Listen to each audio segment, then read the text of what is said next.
Bonjour ou bonsoir à toutes et tous. Alors cette vidéo est aussi originale que la précédente.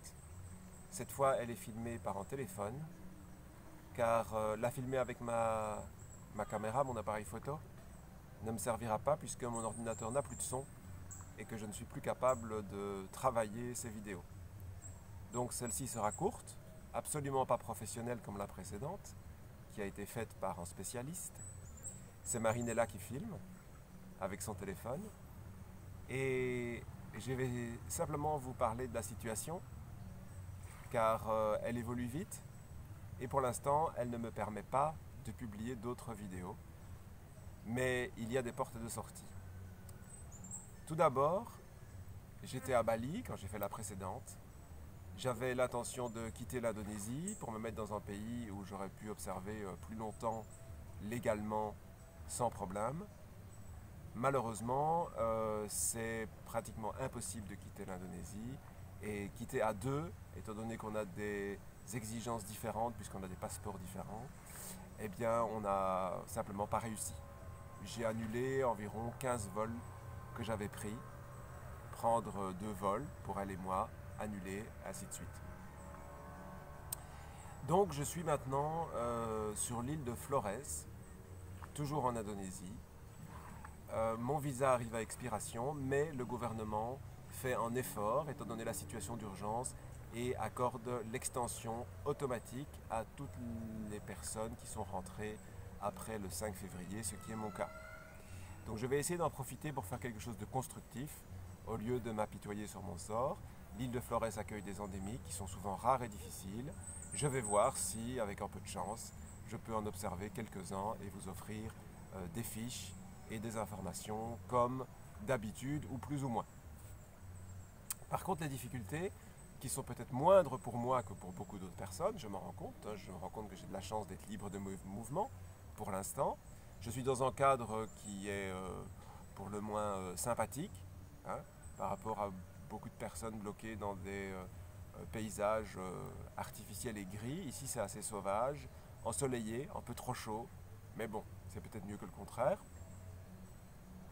Par contre, au niveau financier, c'est catastrophique, parce que je n'ai pas les moyens de voyager éternellement, ce qui fait que nous sommes dans des conditions de confort très très limitées, très rudimentaires.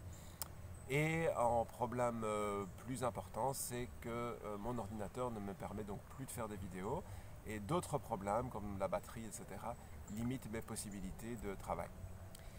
J'ai été très agréablement surpris de la réaction sur mon groupe Forum Formation Ornitho, et donc je lance en remerciement supplémentaire, j'en ai déjà fait, envers les membres qui se cotisent, et on arrive à une somme de dons qui me permettra bientôt d'acheter une nouvelle machine sur laquelle je pourrai travailler plus efficacement pour faire des belles fiches, travailler mes photos et reprendre les vidéos plus normalement avec des cours d'ornithologie, etc. Voilà, donc pour ce qui concerne ma situation. Alors par rapport au virus, on est bien obligé d'en parler.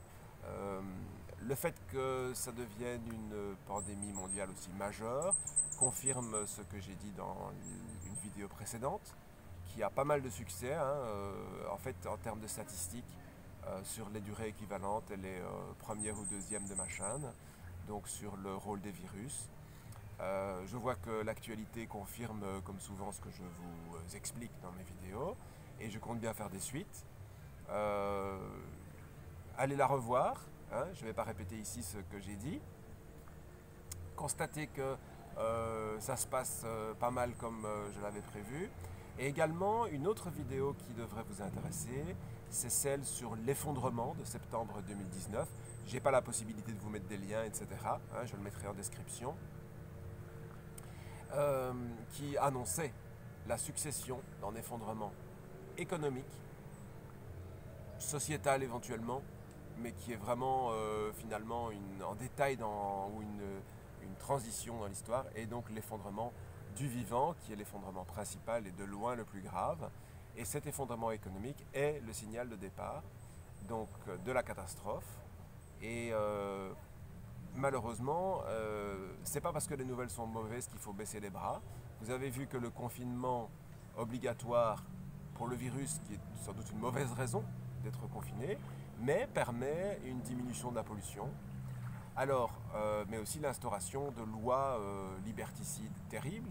Alors si c'est que provisoire pour lutter contre le virus, on pourrait dire que ce serait bien, à condition que ce soit une bonne façon de lutter.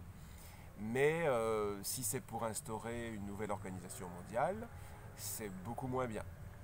Bon, je ne vais pas ici rentrer dans un long débat sur une vidéo que je ne peux pas travailler, qui risque d'être coupée par des bruits, une mobilette, en bateau, puisque je suis dans les mangroves, la mer est juste derrière.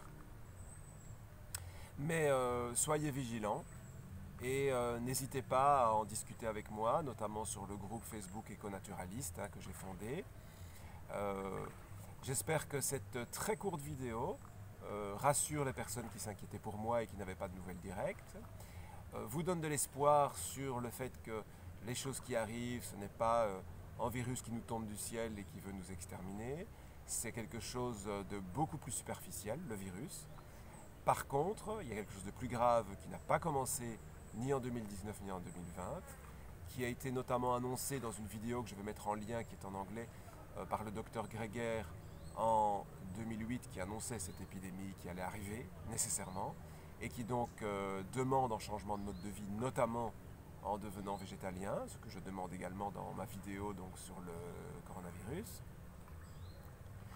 Et l'espoir que la prise de conscience que peut engranger la pandémie, puisque maintenant on peut communiquer encore librement sur Internet, je ne sais pas combien de temps, peut peut-être enfin provoquer le changement de comportement majeur chez les humains que nous attendons. C'est évidemment ce que je souhaite. C'est aussi un des objectifs, le principal de mes efforts de communication qui sont gratuits et bénévoles évidemment. Et vous avez remarqué que ma chaîne n'a jamais été monétisée, il n'y a jamais eu de publicité, je n'ai jamais fait de demande Tipeee. La cotisation pour l'ordinateur est la première fois que je demande de l'aide pour tout ce travail. Vous pouvez la compléter si vous voulez en nous rejoignant sur Facebook, mais ce n'est pas du tout l'objectif. Je vais continuer à essayer d'informer au mieux pour que le basculement vers un nouveau mode de vie, respectueux cette fois de la vie, des humains, des animaux, de la nature, ait vraiment lieu. En tout cas, c'est ce que je souhaite. Et en le souhaitant, en espérant, même si les chances peuvent paraître minces, et en faisant tout ce qu'il faut, c'est comme ça que peut-être ça arrivera. Donc je vous souhaite le meilleur à tous. Prenez du recul, ne paniquez pas, n'ayez pas peur, et profitez des côtés positifs de ce qui est en train d'arriver. Je vous dis à bientôt, sans pouvoir préciser de délai exact concernant les vidéos. Je reste actif sur les réseaux sociaux. Merci.